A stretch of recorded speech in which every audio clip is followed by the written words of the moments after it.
Why, hello there, Rip City. Welcome into Blazers Game Day. Chris Burkhardt here with you.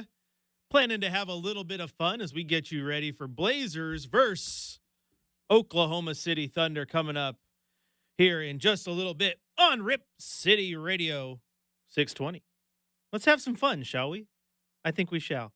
All right, the Blazers, they get to take their 3-game winning streak out on the road. That's what they're doing here. It's going to be tough, to say the least, as they go and start this road trip against the Oklahoma City Thunder. Not going to be easy. Not going to be easy. The Thunder, one of the best teams in the Western Conference. That is with or without the great. I'm drawing a blank. Maybe he's not so great. I'm just kidding. Chet Holmgren. I know Chad loves him. But without Chet, who's been hurt, they're going to struggle a little bit, but they're still going to find ways to get wins. That's what they do. They're the Oklahoma City Thunder, man. And last time the Blazers played them, it was not good for your Portland Trailblazers, not in the least. They pretty much ran out of their own house. And so now you got to get a chance to bounce back, and you're playing high. Everything's all good right now. The Blazers on a 3-game win streak. They take down Minnesota twice. They get a comeback win against the Atlanta Hawks. Things are clicking right now. It feels good to be a Blazer all of a sudden. But let's take a look back at what happened last time Oklahoma City and the Portland Trailblazers matched up. It was a 137-114 victory in favor of the Oklahoma City Thunder, okay? And it was one of those games where defensively it was just crazy. Like, it was a wild game defensively for them. The Blazers just couldn't get anything going. And then defensively for the Blazers, when they tried to get stuff going, they couldn't stop OKC. I mean, Toumani Camara had some incredible defensive possessions against the likes of Shai Gilgeous-Alexander, only for the shots to fall, right? And you're like, man, but you feel bad for Toumani at some point because you're like, what's going on? I mean, you are sitting there playing incredibly, pretty much perfect defense, and a shot still falls. Like, what do? You can't do much. You just tip your hat to him in that case, and that was the type of game it was for the Blazers. Blazers didn't shoot terribly in that game. They were 39 of 83, 47% from the field, 15 of 35 from beyond the arc. But Oklahoma City shot almost 54% in that game. And they cleaned up the glass quite well. Out-rebounded the Blazers 45-36. They had 31 assists to the Blazers 27, 14 steals to the Blazers 8. Those things matter, right? And they didn't turn over the ball much. They'd have 9 block shots to the Blazers 5. But I'll tell you this. A lot has changed for both teams in just the short amount of time since that game happened. Right. Again, that was just a few weeks ago. I mean, that was the kind of what was the start of the season. That was November 1st. Right. So just the beginning of this month, 3 weeks ago. And in that time, the Thunder have started to pile up just a few losses. I say pile up. They've lost 2 in a row, but they lost Chet Holmgren. And that was what is more so worrisome for them after he hurt his hip, and he's going to be out for a few weeks. And so now you got to figure out how you replace him and you continue to get the cogs moving and be one of the best teams in the Western Conference, currently sitting at number 2 in the Western Conference at 11-4. So they got to figure that out. As for the Blazers, things have completely changed for them too.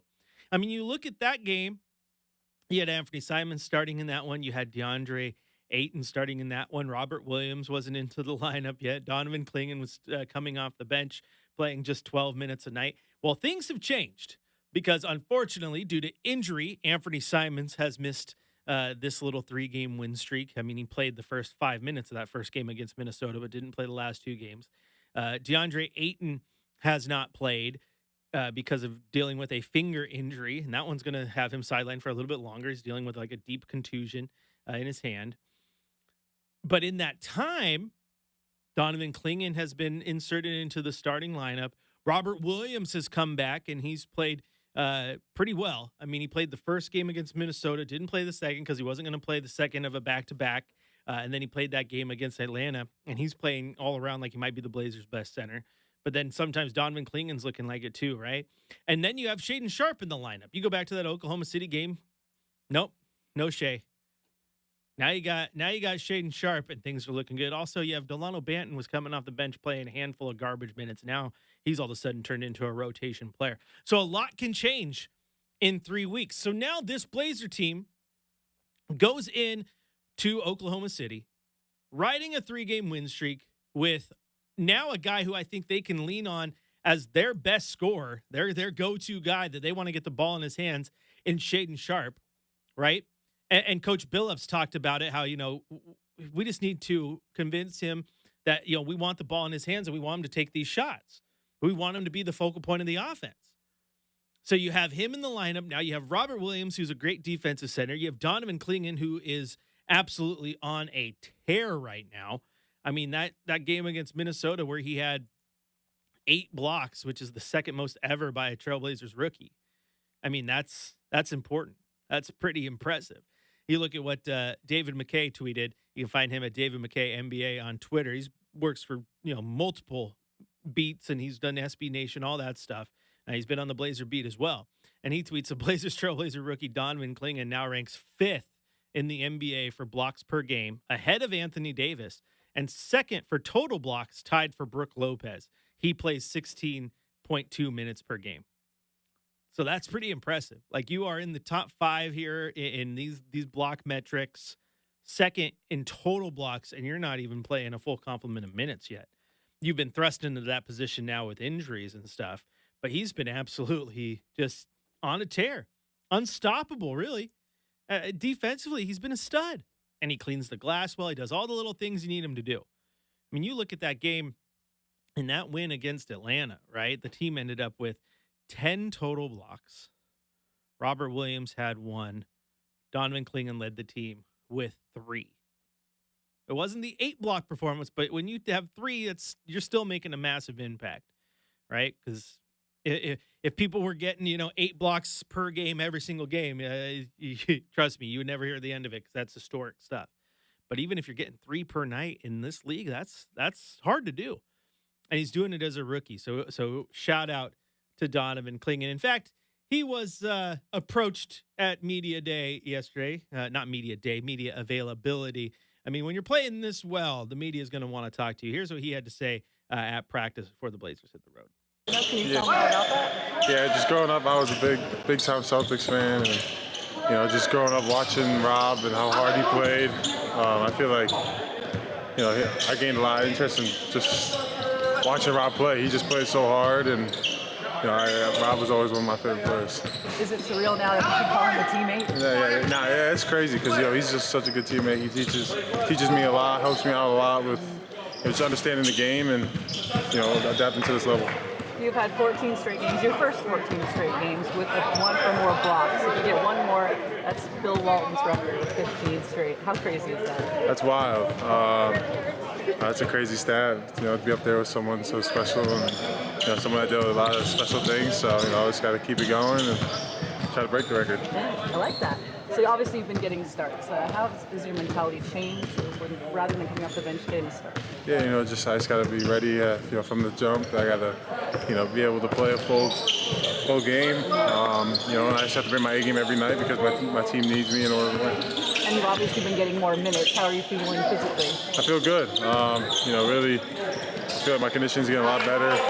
Being able to go up and down the floor for long periods of time, so it's good. Remember, you got a new haircut yesterday? Yes, I needed a fresh cut. I was looking rough. Tell me all about it, because everyone's talking about it for some reason. I know, I don't know. I think my hair was so long that it looks good that I got a haircut now. Nice. Thank you so much. Yes, thank you. Great job. He's working on those aerodynamics, right? You get a little bit off the top, clean up the cabbage. You can move through the air a little bit better, right? Less wind resistance. That's what he's doing. He's playing chess, not checkers, as they say. Now, interestingly enough, as we were talking about where he sits among, the best in the league when it comes to block shots, the Blazers PR team retweeted this tweet just a little bit ago from the NBA stats team. And this is among rookies right now. Donovan Klingen is number 1 in blocks total blocks with 30. Number 2 is Alexander Sarr with 27 blocks. So he has 3 more blocks than Sarr. You also look at the blocks per game number. He and Sarr are right there tied at 2.1. The next on the list is 1.1. So they're averaging 1 more block than the next rookie. And no one else is even over that 20 number. And Sarr's at 27. Clingan is at 30. What makes this number so impressive is Alexander Sarr right now is getting those block numbers, but he's averaging almost 26 minutes per game. Almost 26 minutes per game. Donovan Clingan is averaging 16. So he has 3 more blocks than Alexander Sarr. Among rookies, he has 3 more blocks than Alexander Sarr, and his blocks per game average is the same. And he is playing 10 fewer minutes per night than Sarr is. I think that shows you just how impressive these defensive numbers are and these block numbers are for Donovan Clingan. He's been incredible. And I think what's really good as you continue to move forward with this team and how they progress is something he said in that availability there about he's starting to get that conditioning and be able to play a larger complement of minutes, which is good because that's been the knock so far is, oh, he's playing 12 minutes a night here, and then he's playing 13 minutes there. Like I want him above 20. I want him to play more minutes. And it's nice that he's starting to get that win under him. I mean, you look at that game against Atlanta. You had Robert Williams, so he was able to, get spelled here and there. But he played 22 minutes, Donovan Clingan, and you like that. And he talked about watching Robert Williams growing up, which is just so funny because Robert Williams is only 27. But yeah, do the math; it makes sense. But having him on the team right now is just invaluable because Robert Williams, I think, plays a very unique game that Donovan Clingan can learn from. How to be even more aggressive defensively, how to use your athleticism to your advantage. And as I've said multiple times, the way Robert Williams operates in the pick and roll is special as well because he rolls with purpose. He rolls to get to the basket and looks for the ball above him so he can throw it down. And that's not something like DeAndre Ayton does. DeAndre Ayton is very talented as well. He just in a different way. The pick, roll, get the pass, be able to hit that 15-foot jumper with ease. Like that's where he excels. So it's just a different type of game. But I love that Robert Williams and Donovan Clingan play such a similar type of game because I think Donovan Clingan can learn a lot from Robert Williams in the long run. And then secondarily, however you decide to build this team out, there might very well be a spot for Robert Williams long term. Like, yeah, he's gonna garner interest in the trade market. But if you continue to build this team out and you truly think Shea's making jumps and Scoot's making jumps, you got Tumani who's a building block, everyone's working, you're going to want depth at that position too. And when it comes to backup centers, that's what he's been his whole career. Robert Williams is a pretty good one to have, especially when he's only 27 years old. All right, we're going to take a quick break here on Blazers Game Day. When we return, we're going to head to the Coach's Corner. We're going to hear what Coach Billups had to say following that win over the Atlanta Hawks. We'll continue to look at how the Blazers have fared against Oklahoma City in that one game this year and how they can get a win tonight and continue this thing rolling. If they can get to 4-game win streak, that would be great. You want to know how many 4-game win streaks they had last year? 0. In fact, they only had 2 win streaks of 3 or more. They were both obviously 3 because they didn't have a 4-game win streak. And they're on a 3-game win streak right now. Chris Burkhardt here with you. Game Day rolls on after the break right here on your home of the Blazers, Rip City Radio 620.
Welcome back into Blazers Game Day. Chris Burkhardt here with you. It is time now for the Coach's Corner. And as I like to say, we're going to hop in that DeLorean and go back in time. Hear what Coach Billups had to say following that impressive comeback win against Atlanta just a few nights ago. First off, Coach, how do you feel like your team responded, particularly after a tough start to the game? How do you feel like they responded after you guys were able to get the building? Yeah, I thought they responded well. I mean, it was a disappointing start, obviously, but it happens. But I thought our second group came in and just picked us up, man. They picked us up. They were amazing the entire time, and got us back in the game, and then I started kind of sprinkling in starters with some of those guys, keeping a few of them out there because we needed them. We needed their energy. I thought they all were really good, really. I mean, Delano was really good. Denny was really good.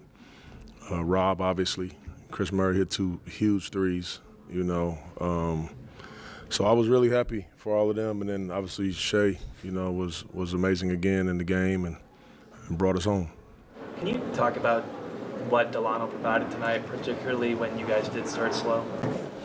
Yeah, Delano, he comes into the games and he always has the same mindset. He's coming to make a difference, We needed his playmaking. We needed somebody that could get to the basket, get to the rim, and make a play, and make not only for himself but for everybody.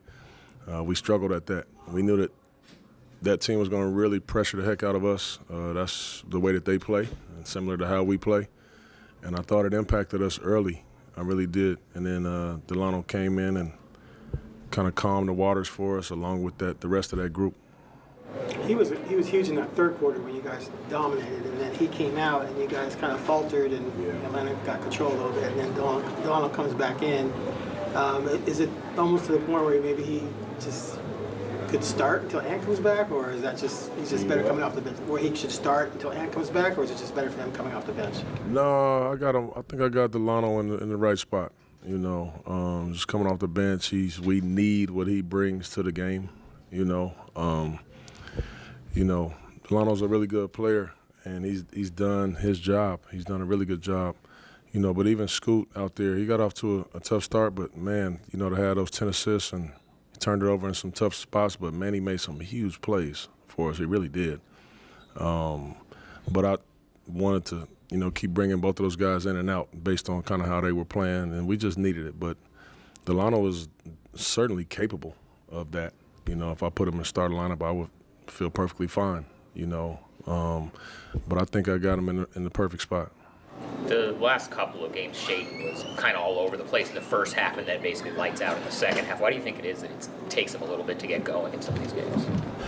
I think Shaden, he defers a lot, to a lot of the veterans and a lot of the guys. He just defers, and I'm trying to get him out of that, and tell him just do what you think is best, go take it over. If you can take it over, take it over.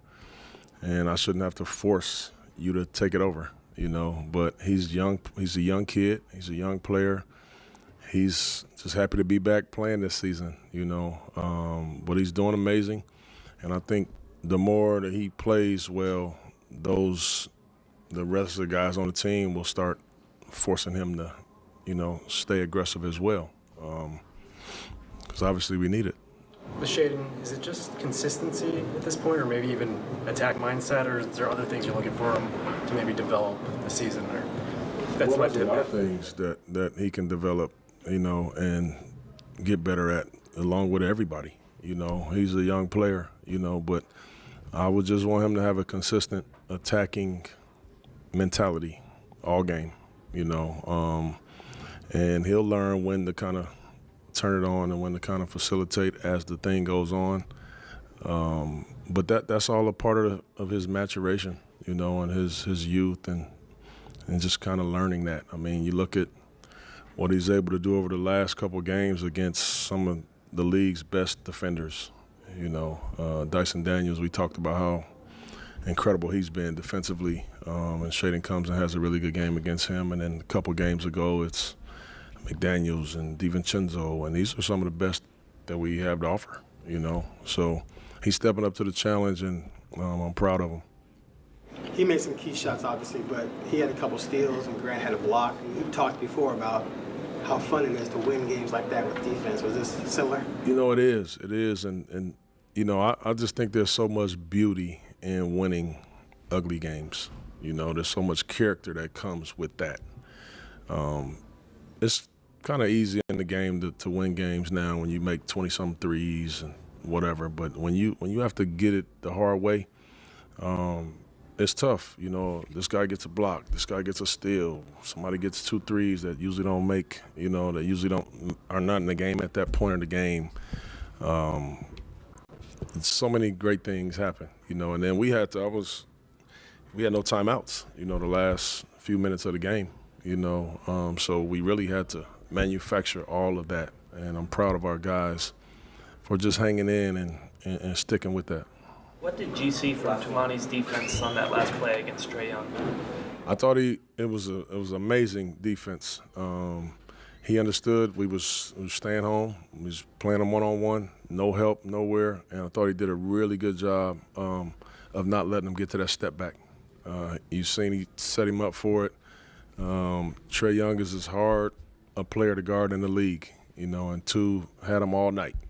We did a lot of changing defenses on him, but I thought Tumani read the play perfect.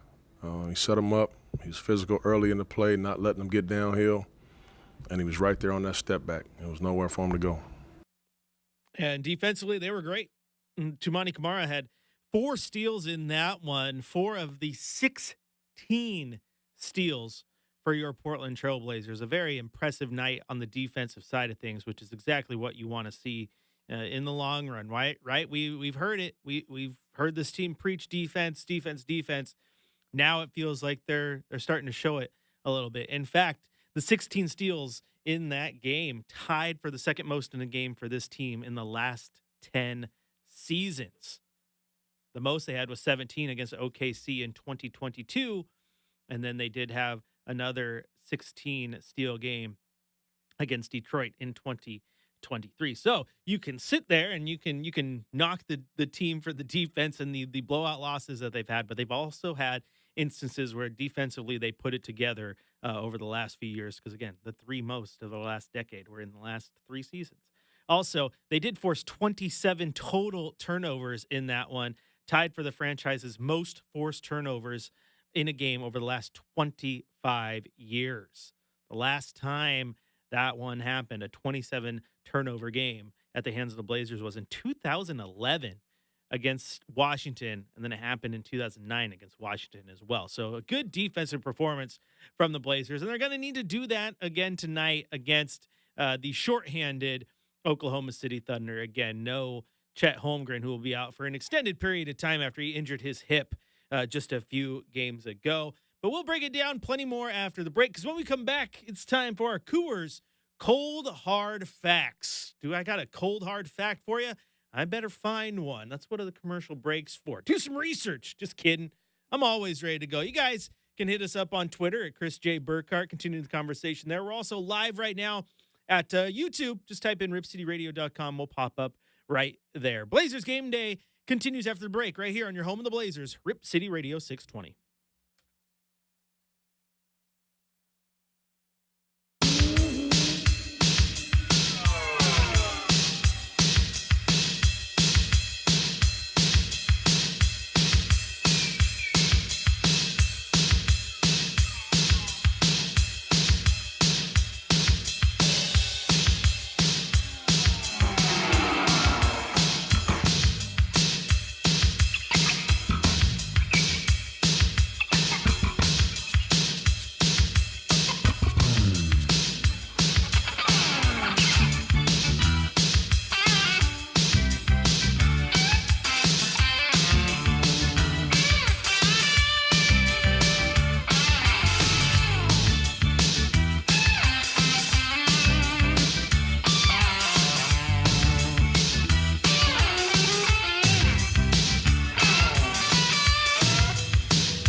Welcome back into Blazers Game Day. Chris Burkhardt here with you. Yo to the YouTube chat. Everyone just chimes in, just comes in and says, yo. Well, yo, right back at you. You guys can. You can go to youtube.com, join the chat over there, or, Chris J. Burkhardt on Twitter, 503-248-0620 is the telephone number. But it is now time for our Coors Cold Hard Fact. And you know what? Maybe it's a stretch. Maybe I'm getting out over my skis. I don't know. But I'll tell you this. It feels like factually the future is now.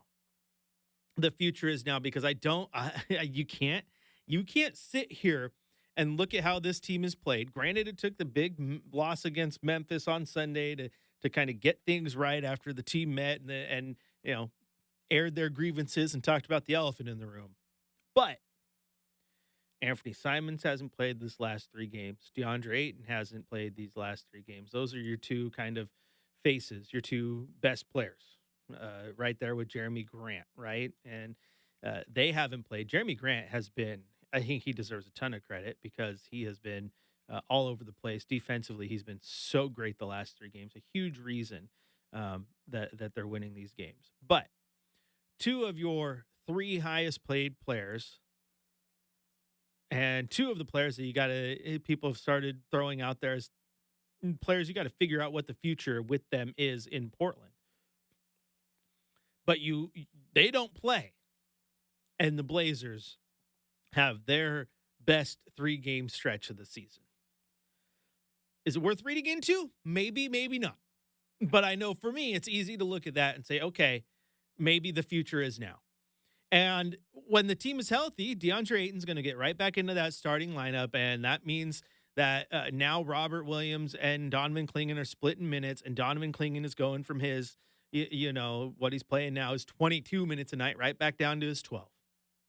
And when Anthony's back in that lineup, which he might be today, last we checked, he was questionable with illness. DeAndre Ayton still doubtful. Matisse Thybulle still out. But when he comes back in, that means Scoot gets relegated back to the bench, and maybe you find ways to play Scoot and him together, which means it's taking minutes away from Shea. I don't know how you decide all that. But, or also if he's in there and Scoot's getting your minutes, maybe Delano is no longer getting his run because he's not your backup point guard, or he's getting more of Scoot minutes. Either way, it continues to create that conundrum, right? You're stuck between we want to develop the young guys, and we have talented players who want to get on the court. And you can't just take those talented guys when they're fully healthy and just say, sorry, you're not playing. That's just not how it works in the NBA, right? It's not really how it works anywhere. The best avenue to develop developing these players how you want to and opening up the doors for them how you want to is going to be the trade route and getting the people in front of them out of the way. Unfortunately, that's just what you got to do right now. But again, I say the future is now.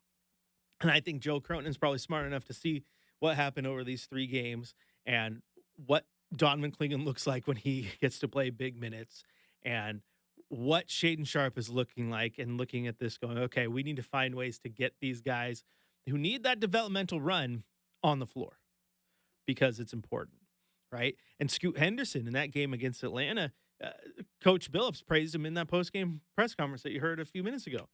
I mean, yeah, he only had, 6 points in that game, but he had 10 assists. 10 of the team's 31 assists. A third of that's good. The turnovers, he had 4 turnovers to the 10 assists. I'll take that turnover to assist ratio any day. I think the shot will come. He'll learn that part eventually. He's still, the start of year 2 and still putting up decent numbers for a year 2 guard. But Shaedon Sharpe has been phenomenal. Scoot's showing out. Delano Banton's looking like he might be something. Denny Avdia is starting to find his groove with the team. If you have a healthy Robert Williams and stuff, then I think you start to piece this bad boy together. And you feel good about it. So to me, that it's a fact. I think the future is right here, right now. You got it. You can do whatever you want. This whole capture the flag thing sounds cool in theory, but you got to get into the lottery, and then you got to win that. And there's just so many unanswered questions and too much left up to chance. And you're not even guaranteed that Cooper Flagg comes in and is a difference maker for your team, right? Sometimes you just got to look at what you got and move forward with that. But I think if you move forward with this team and its youth movement, you're still going to lose games. Like, this is a real tough 5-game road trip for this team. I don't think anyone is out here saying that all of a sudden this is a playoff team because they rattled off 3 straight. I mean, we saw that they only, won 21 games last year? They won 3 straight twice. So we got this feeling of, oh, yeah, things are clicking. But I didn't get this sense, even in those 3-game streaks last year, that things are clicking, and you look at it and go, okay, the team's finally got where they want to go when it comes to their pieces for the future. Because the thing is, they have won these games over the last handful of games on the back of their young fellas, right? And they've had some vets in there. Robert Williams played phenomenal, right? Jeremy Grant, his shooting has been up and down, but defensively he's been great. But look at the starting lineup in that game against Atlanta, right? Tamani Kamara, Jeremy Grant, Donovan Clingan, Shaden Sharp, Scoot Henderson.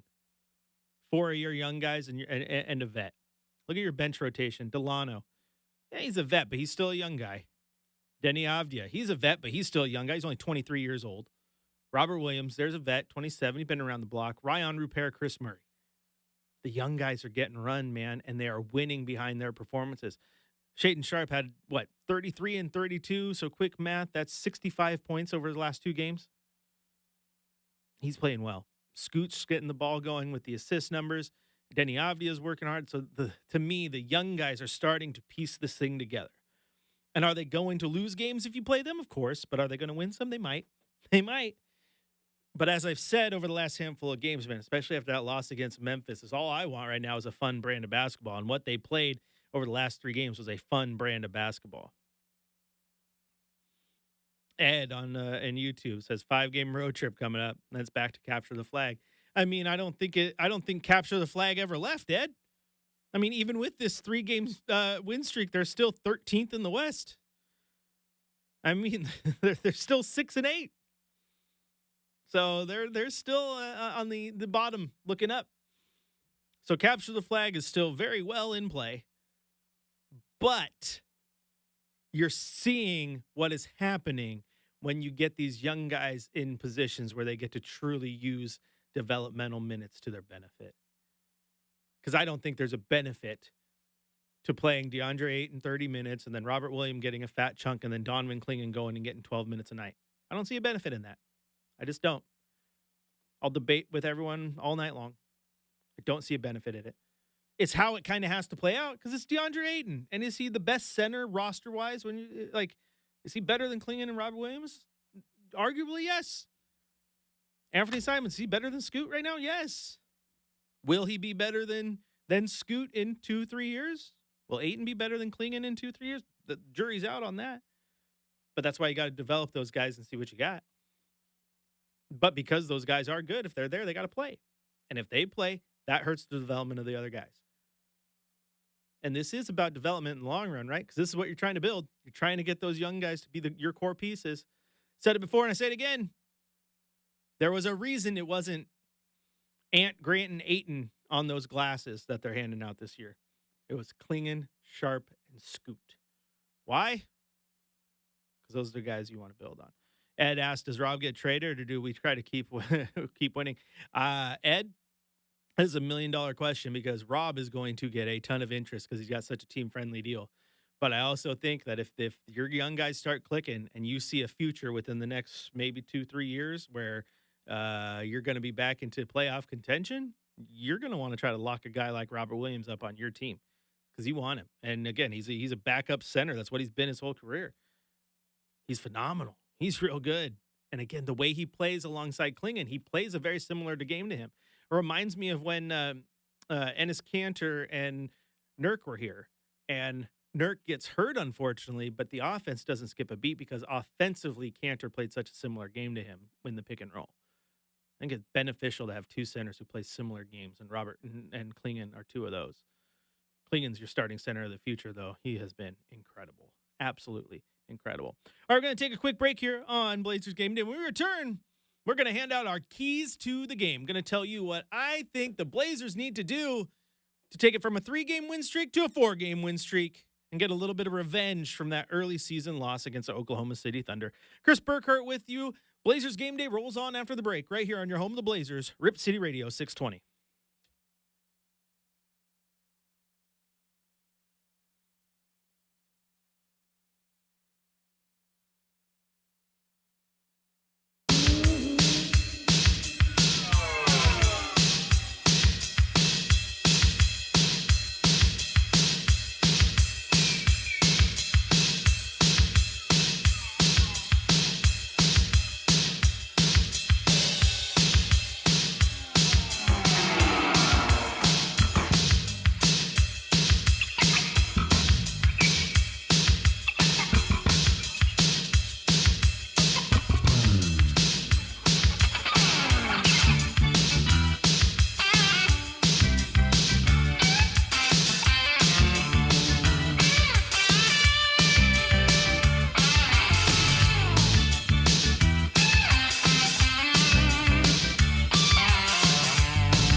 Welcome back into Blazers Game Day. Chris Burkhardt here with you. Time now for our keys to the game.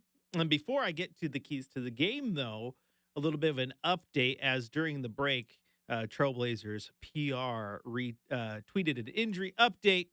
DeAndre Ayton was doubtful. Anthony Simons was questionable for tonight's game. Both have been downgraded to out for tonight's game in OKC. So there's your update on your Blazers injuries. Now, let's look at our keys to the game. And again, I want to go back to that last game that the Blazers played against the Oklahoma City Thunder. It was a game where the Thunder improved 5-0 on the season with a 137-114 victory over your Portland Trailblazers. And one thing in that game that stands out is just ball security. The Blazers had 8 steals. Oklahoma City had 14. So against a team like OKC who's going to pressure the heck out of you and then try to find ways to get out in space, you have got to secure the ball. So a big one for me in this one that is a key to a victory is limiting those costly turnovers, limiting those steals, especially there's different types of turnovers, right? You have shot clock violations and offensive fouls or whatever that turn into turnover, like team turnovers. But those aren't ones where they can get the ball and get out in transition, right? Take the ball to the side, got to inbound it and all that. You get a steal and you get out in transition. That is easy buckets for OKC. So that, to me, definitely going to be a key in this one. Secondarily, I think especially with Robert Williams and Donovan Clingan, get the pick and roll going and just absolutely attack the rim with some ferocity in this one. Last time they played OKC, Oklahoma City did have 9 blocked shots, but 5 of those were at the hand of Chet Holmgren, who is not playing in this game as he's nursing a hip injury. Take advantage of him being out. Now, you look at the lineup, they still got Jalen Williams and Lugans Dorton, Shai Gilgeous-Alexander. Like, they still got guys who can play defense, but attack them, man. Attack, get to the rim, get easy buckets at the rim, and maybe get some of their guys in foul trouble. They're still going to get a few block shots throughout the night, but without Chet, there's a hole in that defense right there, and you absolutely have to attack it.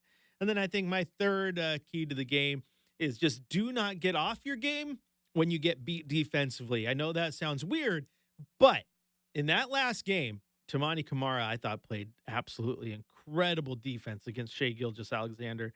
And Shai still went 12 of 18 shooting in the night.